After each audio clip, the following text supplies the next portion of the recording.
Hello, I am Lotte de Beer. I am a stage director and also the intendant of the Volksoper in Vienna. I have worked in Japan a few times, first as an assistant of Mr. Komichny, and then as a stage director for Don Carlos at Nikikai. And I'm very, very happy to be back. It's a coming-of-age story.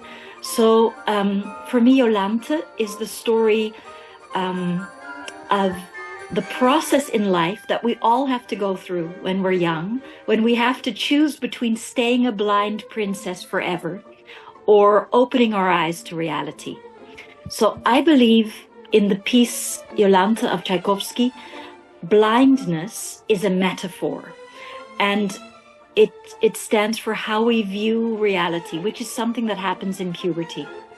So a brief summary of the story. Jolante is a princess who is born blind, and her father has built a beautiful garden for her, a beautiful kingdom, where she is cared for all day round, and all the people in this kingdom know that she cannot find out that she's blind.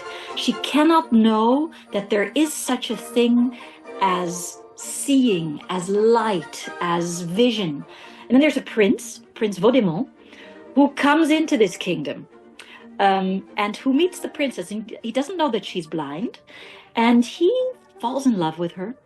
And throughout a scene, he figures out that she's blind. He asks her, "Could you pick me a rose?" And she says, "Sure."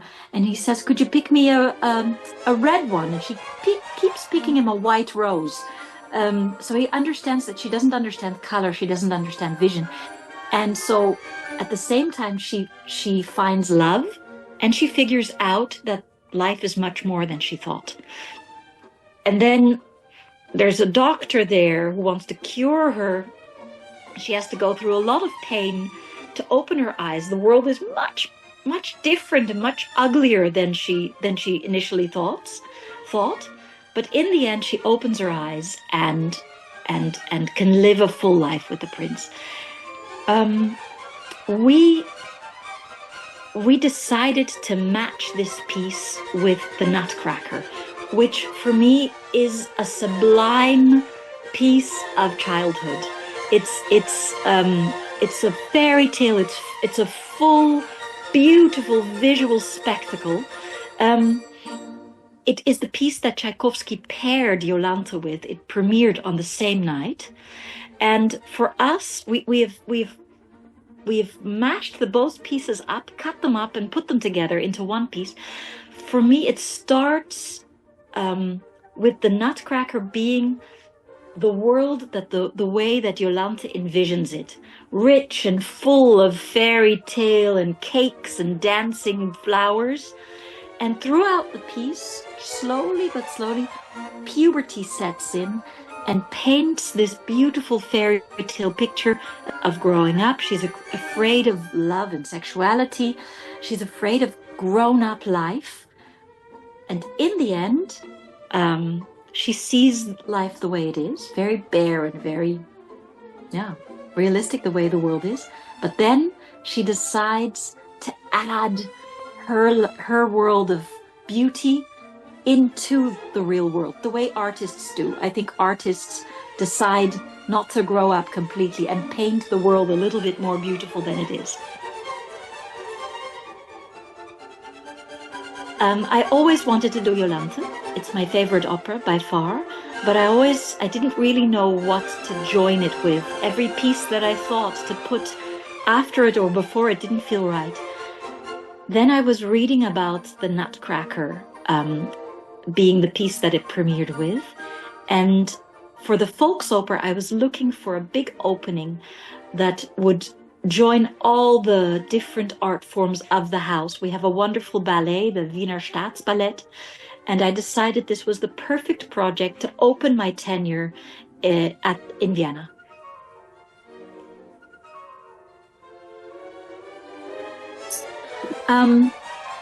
It was wonderful because audience really embraced this piece.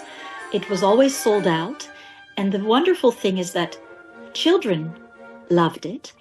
But at the same time, their parents and their grandparents also could see the piece on different levels. There's a layer that is really there for the children, a visual layer.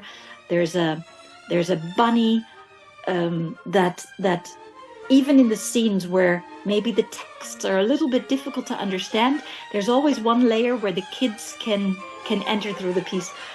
But the grown-ups see another layer. That was so important for me. It's not a children's piece. It is a family piece. It is a piece for all ages. Marvelous. Andrei speaks a completely different language, not just because he's Russian, but his language is the language of movement and dance. So when we started talking, we struggled first to understand what we meant. And then at a certain point, I would ask him, could you dance it for me, what you mean? Could you show me? And Andrei's dance is always highly psychological. It's not about perfection. It's not about techniques so much. It's about pure expression in the body, which is such a direct way of communicating. And I noticed that Andrei could also give the sung scenes where it's just Jolanta and her voice. He could give it an input on a psychological level that really lifted the opera scenes as well as the dance scenes. I've always loved working with Nikki Kai. It was one of my first professional experiences. It was very exciting for me to come all the way to Japan and to see the level of perfection that goes into everything that is done. It can come across a little bit intimidating for a European, how dedicated every person in the room is to reaching the absolute perfection with everything that is done.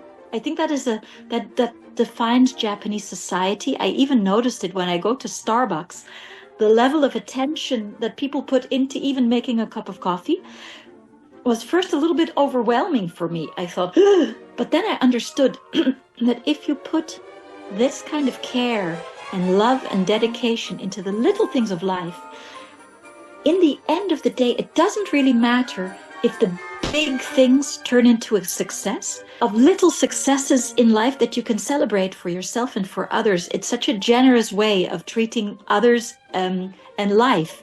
And I really learned that at Nikki Kai, and I love it, how much respect there is for each other, for art, for the time, but at the same time, how much joy there can be, how people appreciate the privilege of making art together, of making music together, how that is celebrated in every single thing that is being done. I think us Europeans can really learn something from that attitude.